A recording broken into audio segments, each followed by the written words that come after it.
السلام عليكم المشاهدين ديالي، نتمنى تكونوا بخير وعلى خير. على خطيكم عليا كي دايرين مع هذا الجو، لاباس عليكم؟ الله يحفظكم ويمشيكم. اليوم جايبه لكم واحد الوصفه زوينه ومجرباها، والراجل اللي درتها ليه البارح ضربوا البرد درتها ليه.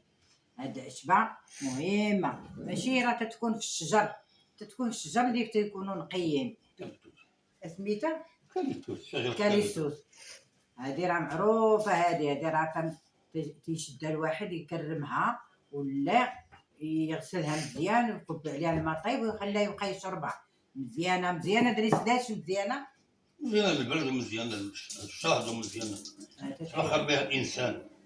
يدير في شي كاسرونه تتحط هذا كيتفخر بها الاخر كيدوزو بحال اللي بغى يتصهدها يديرها في البوطه ويدير عليها الماء ويخليها تطبخ، يلوح عليها شي حامضات يخطعهم مطروفه ويلوحهم عليها وتبقى تطبخ وديك الريحه مزيانه. ماشي يتغمم عليها يتقطع ويخلي يعرق عليها.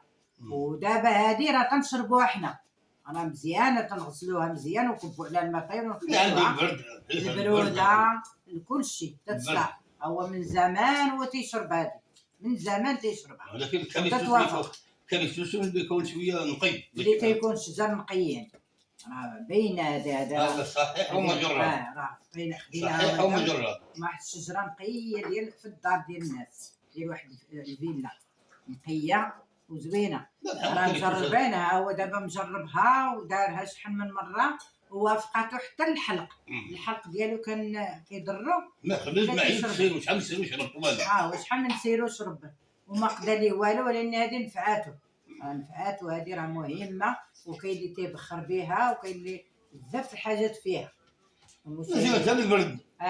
المشاهدين ديالي رانا كندير غير الحاجه اللي تنجربها.